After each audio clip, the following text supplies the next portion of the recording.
الله أكبر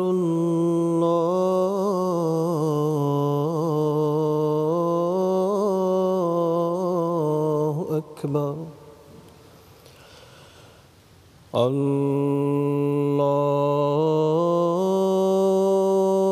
الله أكبر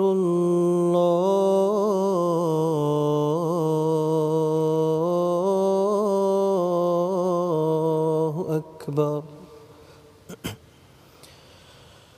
أشهد أن لا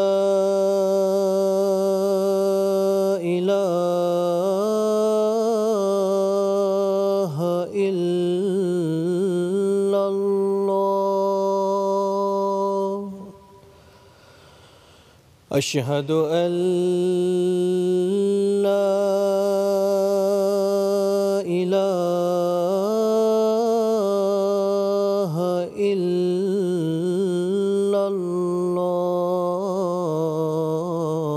الله أشهد أن محمدًا رسول الله أشهد أن محمدًا رسول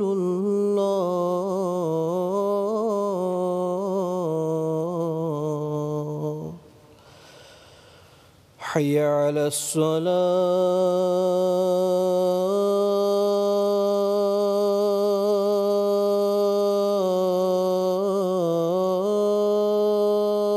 الصلاة حي على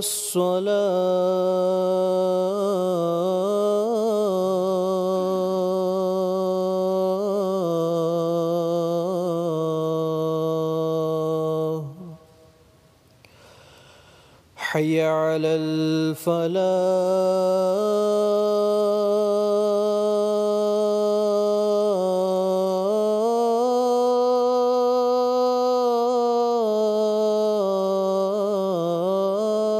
الفلاح حي على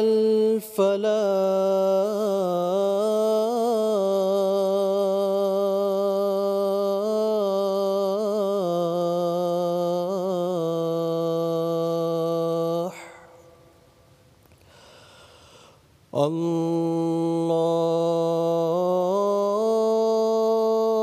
الله أكبر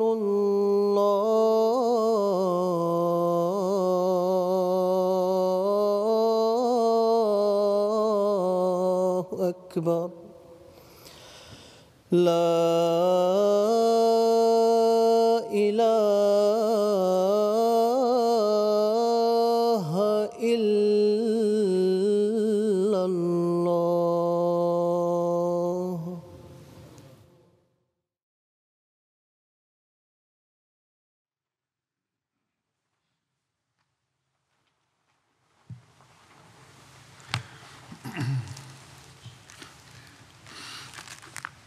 السلام عليكم ورحمة الله.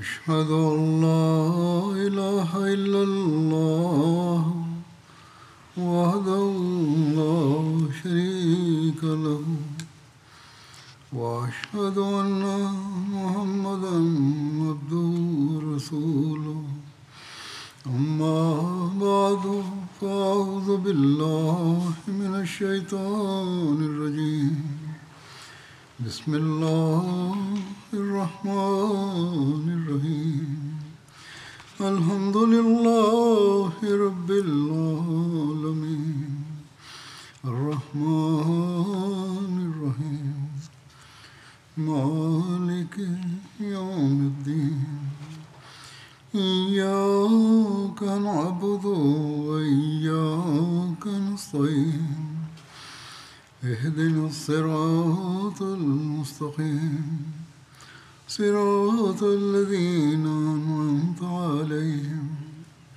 غير المغضوب عليهم ولا الضالين.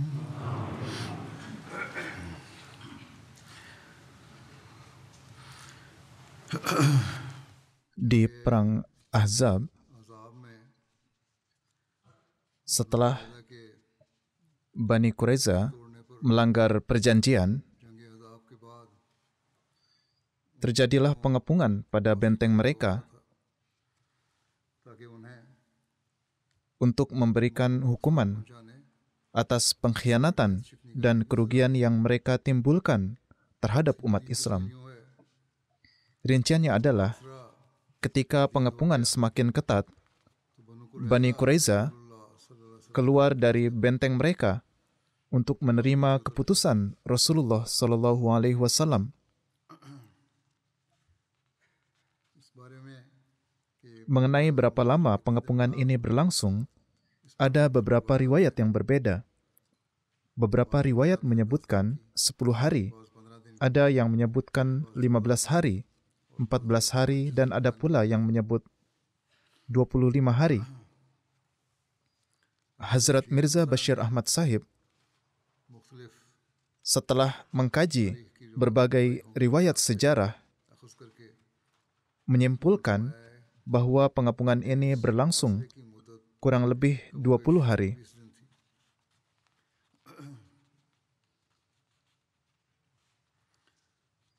Dalam keputusan ini, Hazrat Sa'ad bin Mu'az ditunjuk sebagai hakim pemberi putusan. Rinciannya adalah sebagai berikut. Rasulullah SAW memerintahkan untuk menahan orang-orang Yahudi, lalu mereka diikat dengan tali. Tugas ini diawasi oleh Hazrat Muhammad bin Maslamah. Para wanita dan anak-anak dikeluarkan dari benteng dan ditempatkan di satu sisi, dan Hazrat Abdullah bin Salam ditugaskan untuk mengawasi mereka. Semua yang ada di dalam benteng mereka, seperti senjata, peralatan, dan pakaian dikumpulkan. Di sana ditemukan 1.500 pedang, 300 baju zirah, 2.000 tombak, 1.500 perisai kulit, dan banyak peralatan lainnya.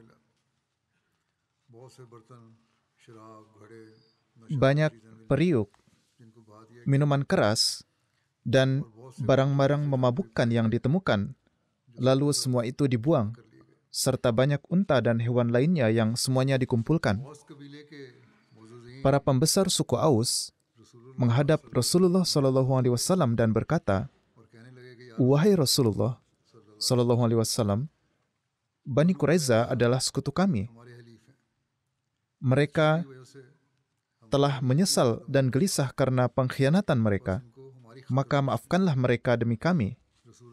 Rasulullah SAW tetap diam sampai desakan suku Aus semakin kuat, dan semua orang suku Aus datang untuk memohon. Kemudian Rasulullah SAW bersabda, "Apakah kalian rela jika keputusan mengenai mereka diserahkan kepada salah seorang dari kalian?" Semua menjawab, "Ya, mengapa tidak?" Beliau bersabda, "Perkara ini diserahkan kepada Sa'ad bin Mu'az." Dalam riwayat lain disebutkan bahwa Rasulullah SAW bersabda, "Pilihlah siapa saja dari sahabatku untuk membuat keputusan." Maka mereka memilih Hazrat Sa'ad bin Mu'az, dan Rasulullah SAW menyetujuinya. Hazrat Sa'ad adalah pemimpin suku Aus dan sekutu Bani Quraiza.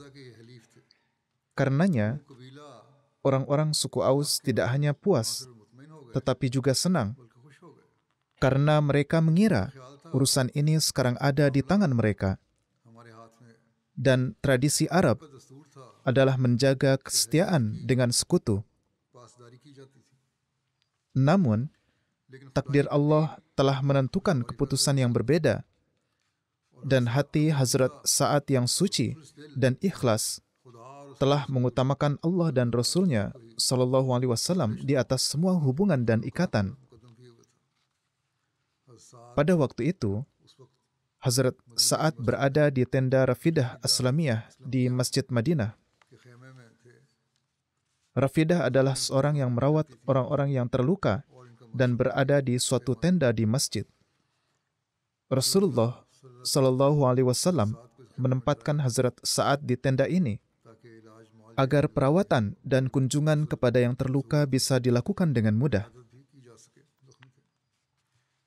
Ketika Rasulullah Sallallahu Alaihi Wasallam menyerahkan masalah ini kepada Hazrat Sa'ad bin Mu'az, maka orang-orang suku Aus mendatanginya dan mendudukkannya di atas keledai yang pelananya terbuat dari kulit pohon kurma dengan alas kulit di atasnya.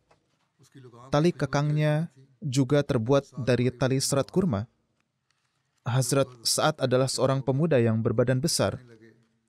Orang-orang berkumpul di sekitar Hazrat Sa'ad dan berkata, "Wahai Abu Amr, Rasulullah Sallallahu Alaihi Wasallam telah menyerahkan urusan sekutu-sekutu Aus kepada Anda, agar Anda berbuat baik kepada mereka.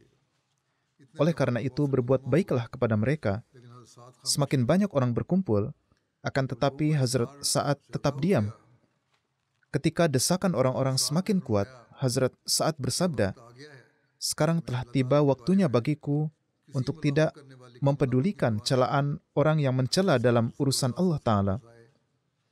Hazrat Sa'ad datang ke hadapan Rasulullah SAW, sementara orang-orang juga duduk di dekat beliau SAW.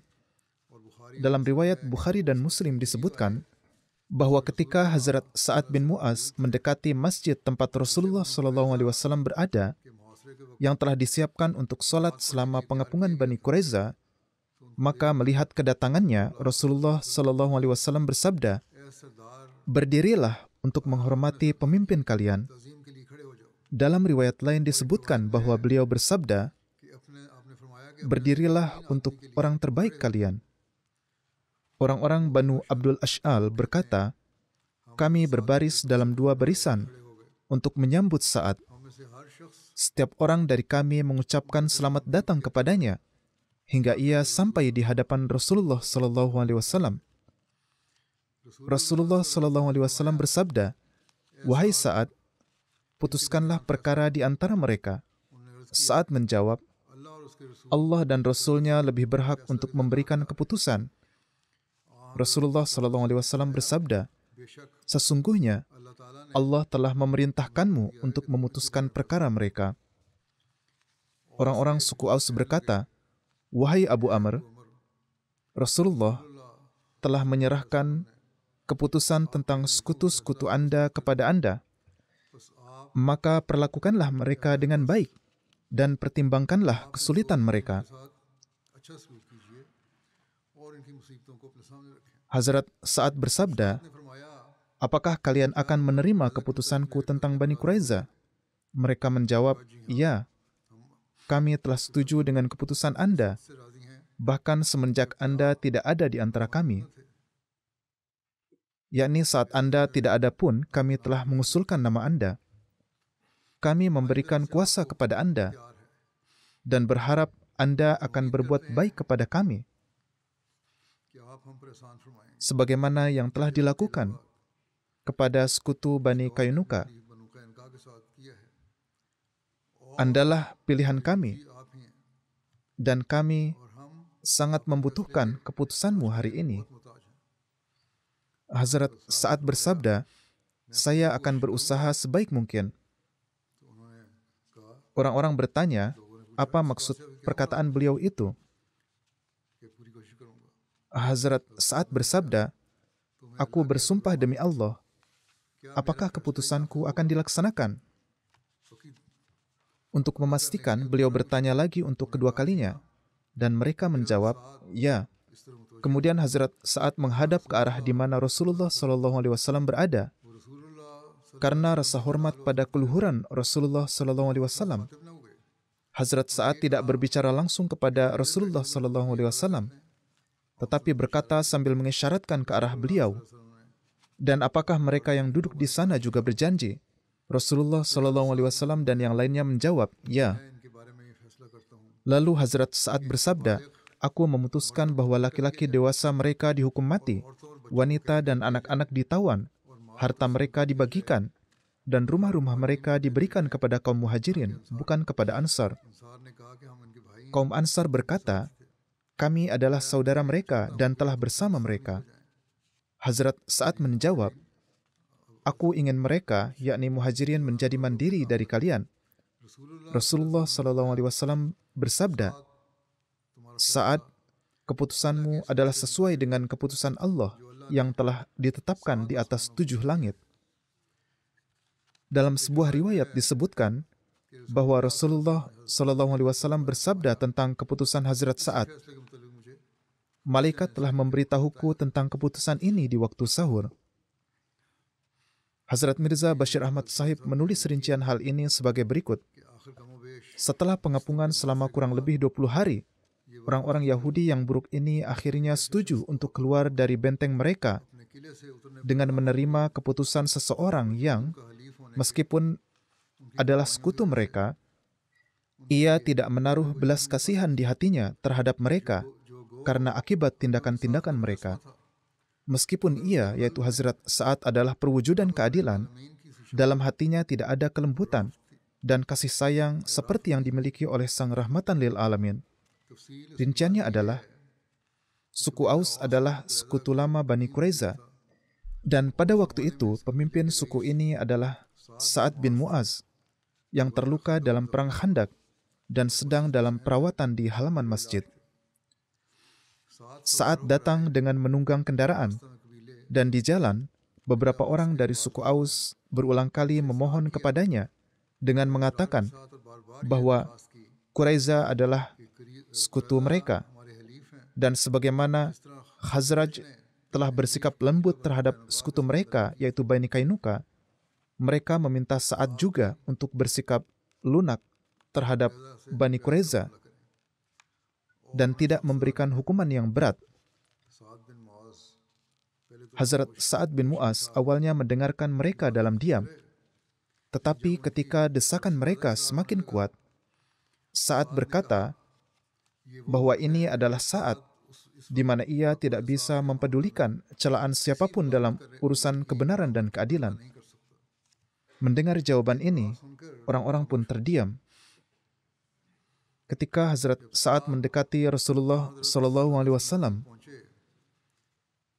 beliau bersabda kepada para sahabat, "Kumu ila sayyidikum," yakni berdirilah untuk pemimpin kalian, dan bantulah ia turun dari kendaraannya. Ketika Hazrat Sa'ad turun dan melangkah ke arah Rasulullah SAW, beliau bersabda kepadanya, "Sa'ad, Bani Quraiza telah menerimamu sebagai hakim, dan mereka akan menerima apapun yang engkau putuskan." Mendengar ini, Sa'ad mengangkat pandangannya ke suku Aus dan berkata, "Alaikum bizalika ahdullahi wa misaquhu innal hukma fihim bima hakamtu."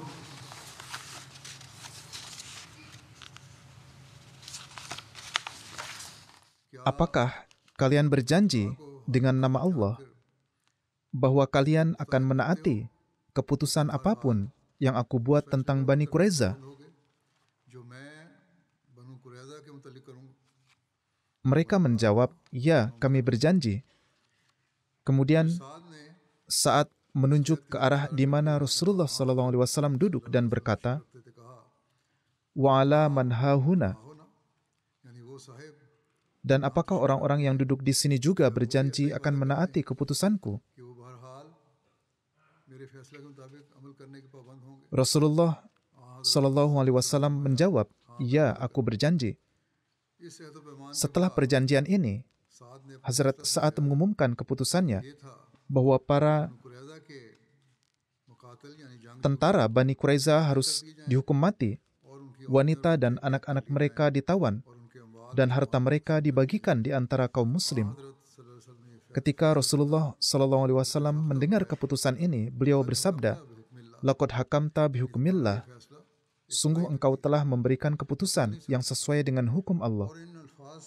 Maksud beliau adalah bahwa keputusan tentang Bani Quraiza ini terjadi dalam keadaan di mana campur tangan Allah terlihat jelas, dan karenanya perasaan belas kasihan beliau tidak bisa menghalanginya.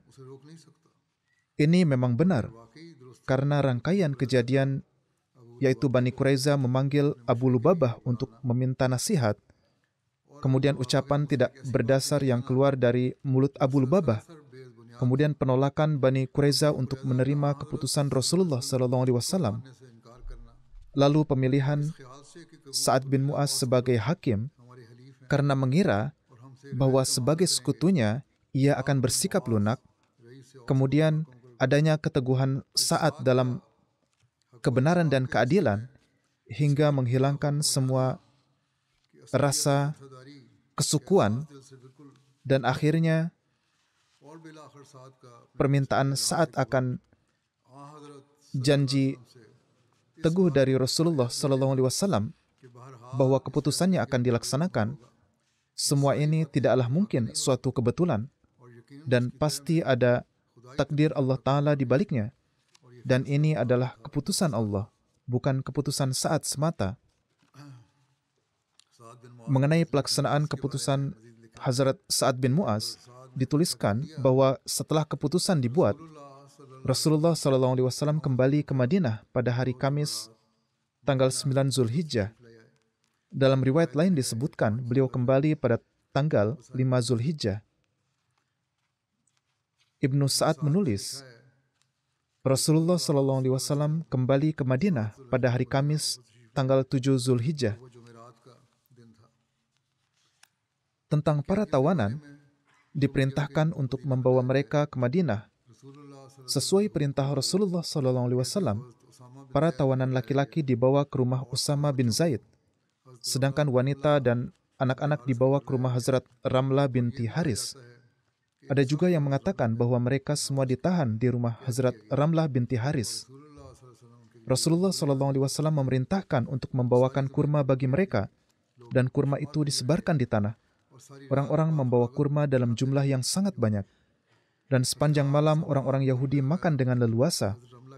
Beliau juga memerintahkan agar senjata, peralatan, dan pakaian dibawa ke rumah Hazrat Ramlah, sementara unta dan kambing dibiarkan merumput di bawah pohon.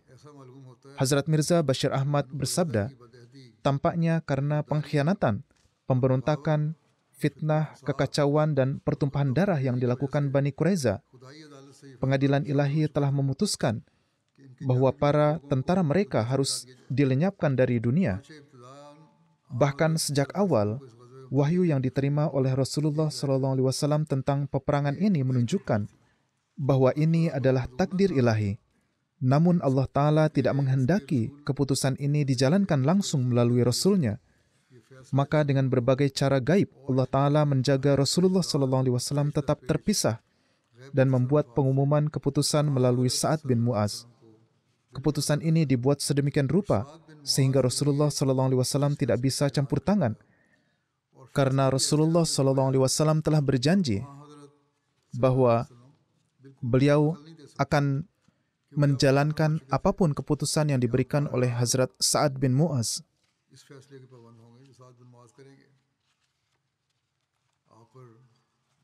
Orang-orang yang mengkritik dan terkadang meracuni pikiran para pemuda kita dengan mengatakan bahwa Rasulullah SAW telah berlaku zalim terhadap Banu Quraiza, jawabannya adalah sangat jelas. Bukanlah beliau SAW yang membuat keputusan, dan keputusan justru dibuat oleh sekutu mereka sendiri atas kehendak Allah. Dan orang itu pun telah mengambil janji yang kuat dari Rasulullah SAW. Bagaimanapun, karena dampak dari keputusan ini tidak hanya pada diri beliau SAW, akan tetapi pada seluruh umat Islam. Oleh karena itu, beliau tidak menganggap bahwa beliau berhak mengubah keputusan itu berdasarkan pendapat beliau sendiri. Inilah campur tangan ilahi yang karenanya beliau secara langsung bersabda, Qad hakamta bihukmillah, yakni wahai Sa'ad, keputusanmu ini sungguh merupakan takdir ilahi, yang mana tidak ada siapapun yang memiliki kekuatan untuk mengubahnya. Setelah mengucapkan ini, beliau bangkit dari sana dan berjalan ke kota. Saat itu hati beliau sangat sedih memikirkan bahwa suatu kaum yang sangat beliau harapkan untuk beriman justru luput karena keburukan mereka sendiri. Tampaknya pada saat itulah beliau sallallahu alaihi wasallam mengucapkan, "Lau amana bi ashratum min al-yahud wala amanat bil yahud." andai saja ada 10 orang yang berpengaruh dari kaum Yahudi yang beriman kepadaku, maka aku berharap kepada Allah bahwa seluruh kaum ini akan menerimaku dan mereka akan selamat dari azab ilahi. Saat bangkit dari sana, beliau memerintahkan agar para laki-laki, wanita, dan anak-anak Bani Quraiza dipisahkan. Maka kelompok-kelompok tersebut dibawa ke Madinah dan ditempatkan di 2 rumah yang terpisah. Atas perintah Rasulullah SAW, para sahabat yang mungkin banyak di antara mereka sendiri sedang kelaparan, menyediakan buah-buahan yang berlimpah untuk Bani Quraiza, dan tertera bahwa orang-orang Yahudi menghabiskan sepanjang malam memakan buah-buahan tersebut. Ketika pagi tiba, diperintahkan untuk menggali lubang di sebuah daerah pasar di Madinah yang terbentang dari rumah Abu Jaham Adawi sampai ke Ajaruz Zaid. Kemudian Rasulullah SAW datang bersama beberapa sahabat. Beliau memerintahkan untuk memanggil laki-laki Bani Quraiza. Mereka dikeluarkan dari dalam kelompok-kelompok dan dihukum mati di parit tersebut. Ketika mereka tengah dibawa ke sana, seorang bertanya kepada Ka'ab bin Asad, "Apa pendapatmu tentang apa yang akan dilakukan oleh Muhammad SAW?" Ia berkata, "Ia akan melakukan sesuatu yang buruk pada kalian, yang kalian tidak sukai. Ia akan melakukan sesuatu yang buruk pada kalian, yang kalian tidak menyukainya. Celakalah kalian. Dalam keadaan apapun, kalian tidak akan pernah mengerti. Yang memanggil tidak akan melepaskan, dan yang pergi tidak akan kembali. Untuknya, demi Allah adalah pedang. Maksudnya, tidak ada lagi kemungkinan bagimu untuk selamat. Aku sebelumnya telah mengajak kalian kepada selain ini, tetapi kalian menolaknya." Orang-orang Yahudi berkata, "Ini bukanlah waktu untuk marah. Jika kami mengikuti pendapatmu, kami tidak akan melanggar perjanjian antara kami dan Muhammad SAW." Huyai bin Akhtab berkata, "Tinggalkanlah kemarahan ini. Tidak ada yang bisa dihindarkan dari kalian sekarang. Kini bersabarlah untuk menghadapi pedang." Hazrat Ali dan Hazrat Zubair bin Awam ditugaskan untuk menjalankan hukuman mati.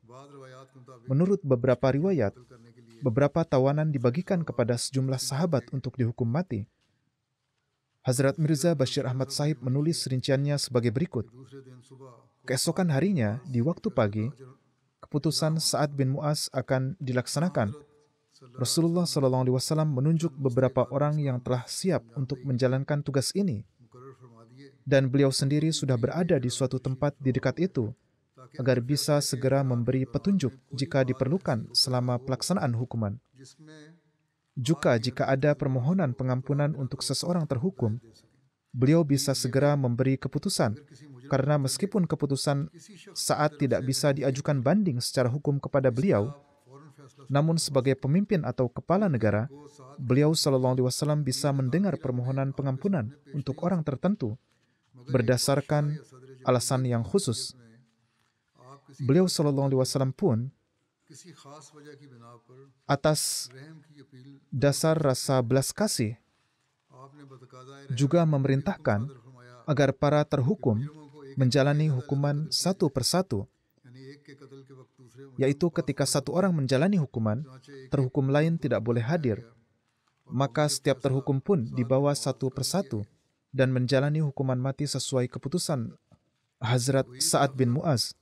Ketika Huyai bin Akhtab, pemimpin Banu Nazir, dibawa, ia memandang Rasulullah SAW dan berkata, "Wahai Muhammad, aku tidak menyesali telah menentangmu.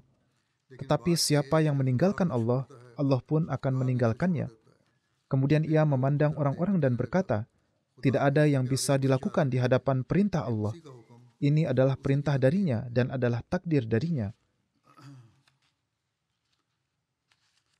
Demikian juga ketika Ka'ab bin Asad, yaitu pemimpin Bani Quraiza, dibawa untuk dihukum mati, Rasulullah SAW memberikan isyarat kepadanya untuk masuk Islam. Ia menjawab, "Wahai Abul Qasim, aku dapat saja masuk Islam, tetapi orang-orang akan mengatakan bahwa aku takut mati, maka biarkanlah aku mati dalam agama Yahudi." Ada juga peristiwa tentang pengampunan seorang Yahudi bernama Rifa'ah. Hazrat Mirza Bashir Ahmad menulis bahwa Rifa'ah memohon kepada seorang wanita muslim yang berhati lembut untuk memohonkan ampunan bagi dirinya. Rasulullah SAW segera mengampuni Rifa'ah atas permohonan wanita tersebut. Singkatnya, siapa saja orang yang saat itu memohonkan pengampunan kepada beliau, beliau dengan segera mengampuninya, dan ini merupakan dalil yang menunjukkan bahwa beliau SAW adalah terpaksa untuk menjalani keputusan saat, karena kecenderungan hati beliau tidaklah menginginkan hukuman mati bagi mereka. Ini adalah jawaban yang sangat jelas atas tuduhan bahwa beliau berlaku zalim. Hukuman terhadap laki-laki Bani Quraiza terus berlanjut hingga Rasulullah SAW selesai darinya, dan hukuman mati ini berlangsung hingga senja. Kemudian lubang-lubang itu ditutup dengan tanah. Semua ini dijalankan di hadapan Hazrat Sa'ad bin Mu'az. Allah telah mengabulkan doanya dan memberikan ketentraman bagi dirinya. Menurut riwayat-riwayat sejarah, di antara para wanita hanya Nabatah yang dihukum mati. Ia adalah istri seorang laki-laki Bani Quraiza bernama Hakam. Ia telah membunuh seorang sahabat muslim yaitu Hazrat Khalad yang sedang duduk di samping benteng Bani Quraiza dengan melemparkan batu dari atas. Ia dihukum mati sebagai hukuman atas pembunuhan tersebut. Namun, beberapa sejarawan tidak setuju dengan riwayat ini, dan menurut mereka, karena bercampurnya beberapa riwayat tentang Bani Nazir atau Khaybar dan adanya beberapa bukti lain, maka peristiwa tentang hukuman mati untuk wanita ini adalah keliru. Wallahu a'lam. Ada juga peristiwa tentang Rayhana binti Zaid. Para wanita dan anak-anak tawanan Bani Quraiza dibagikan di antara kaum muslimin Madinah. Di antara mereka ada Rayhanah binti Zaid, seorang wanita dari Banu Nazir yang telah menikah dengan seorang laki-laki bernama Hakam dari Bani Quraiza. Rasulullah SAW memilihnya untuk beliau. Menurut sebagian riwayat, ia telah masuk Islam. Menurut riwayat yang lain, beliau SAW menjadikannya sebagai hamba sahaya, dan menurut riwayat lain, beliau menikahinya. Ada berbagai riwayat yang berbeda. Ada yang benar dan ada yang keliru. Jika diteliti riwayat-riwayat ini, maka diketahui bahwa beberapa penulis sejarah Nabi telah keliru dalam hal ini. Pertama, riwayat ini diketahui bertentangan dengan peristiwa sebenarnya dan adalah riwayat yang dibuat-buat. Dan jika seandainya ada kebenaran di atasnya, hal itu hanyalah bahwa Rasulullah SAW telah membebaskannya dan ia kembali kepada keluarganya dan di sanalah ia lalu wafat. Kemudian jika seandainya riwayat ini diterima, maka beliau SAW akan menjalani pernikahan dengannya, bukan menyimpannya sebagai hamba sahaya. Hazrat Mirza Bashir Ahmad menulis, beberapa sejarawan menulis bahwa di antara tawanan Bani Quraiza ada seorang wanita bernama Rayhana yang dijadikan sebagai hamba sahaya oleh Rasulullah SAW. Berdasarkan riwayat ini, Sir William Muir telah melancarkan kritik yang sangat menyakitkan terhadap Rasulullah SAW. Namun kenyataannya, riwayat ini sama sekali salah dan tidak berdasar. Pertama, dalam riwayat Bukhari yang disebutkan sebelumnya, bahwa Rasulullah SAW membagikan para tawanan kepada para sahabat, riwayat ini terbukti telah membantah riwayat ini. Jika beliau SAW mengambil seorang tawanan wanita untuk rumah beliau, Seharusnya hal ini disebutkan dalam riwayat Bukhari. Akan tetapi di dalam Bukhari tidak ada isyarat tentang hal ini. Selain itu, riwayat-riwayat lain secara jelas membuktikan bahwa Raihanah adalah di antara para tawanan yang telah dibebaskan oleh Rasulullah SAW sebagai bentuk ihsan atau kebaikan. Dan setelah itu ia kembali ke keluarga asalnya, yaitu Banu Nazir, dan tinggal di sana.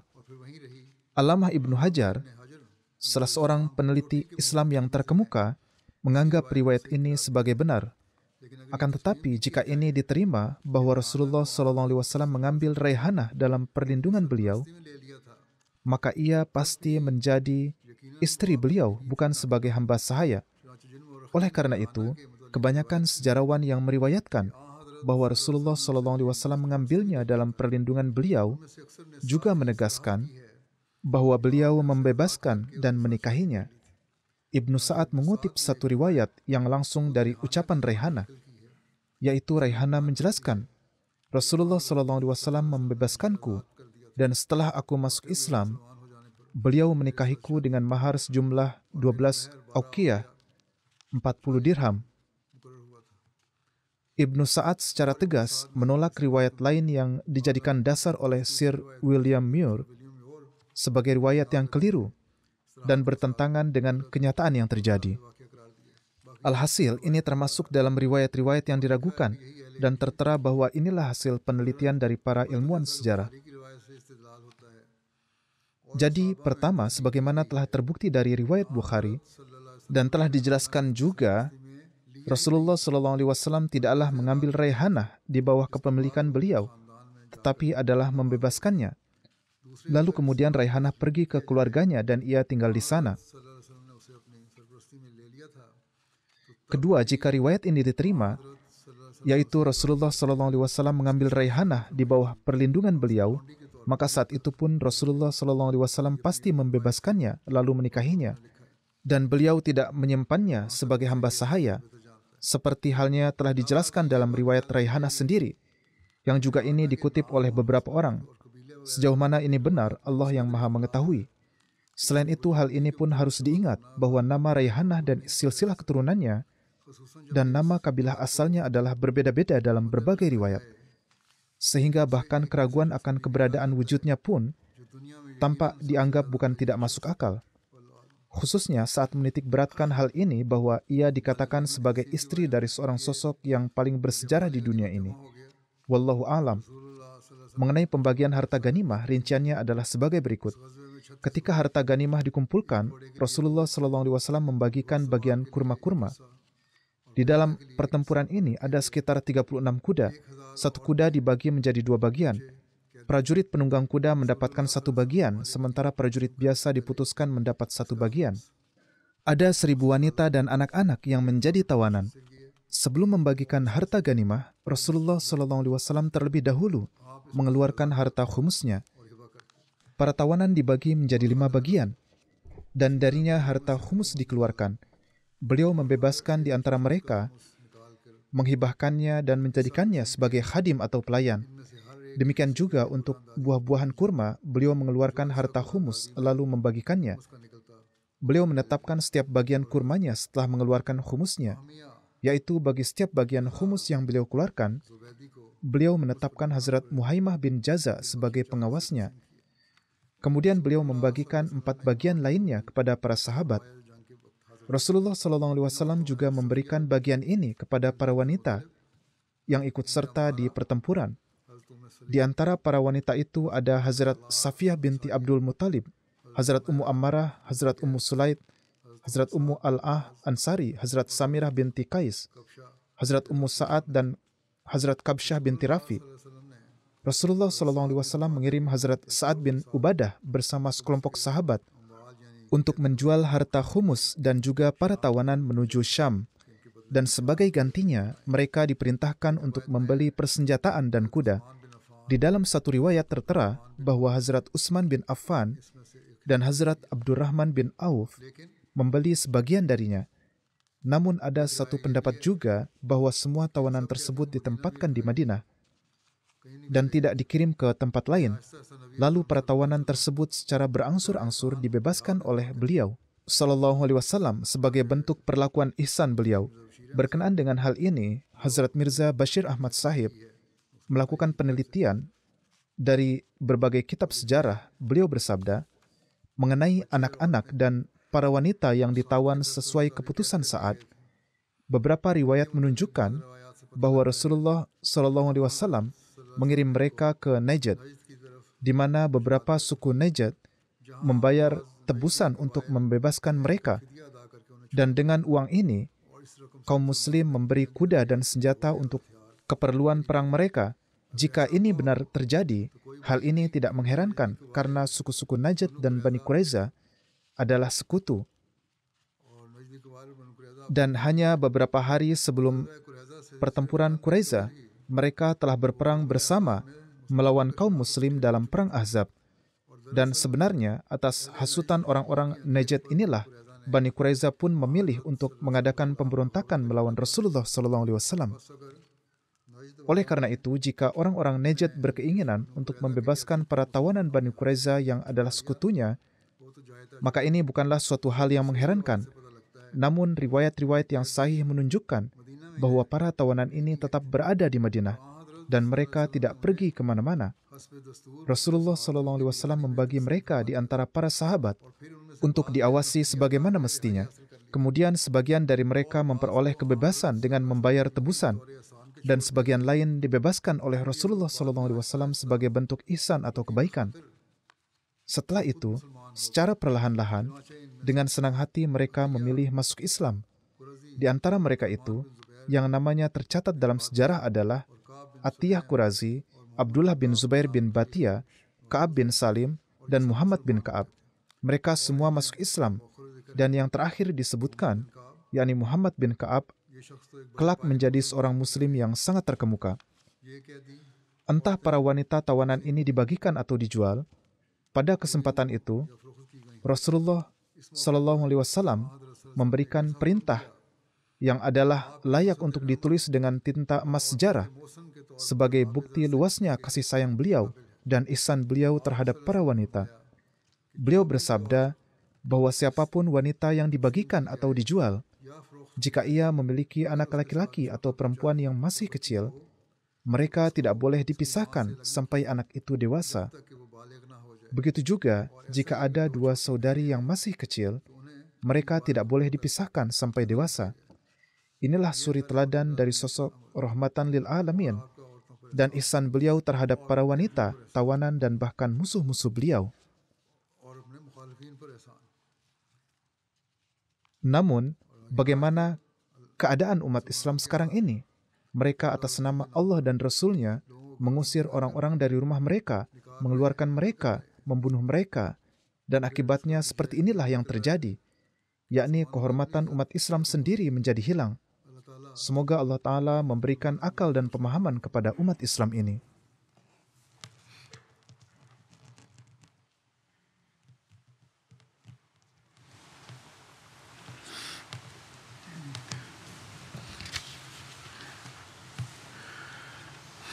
Alhamdulillah, alhamdulillah, nahmaduhu wa nasta'inuhu wa nastaghfiruhu wa nu'minu bihi wa natawakkalu alayhi wa na'udzu billahi min shururi anfusina wa min sayyiati a'malina.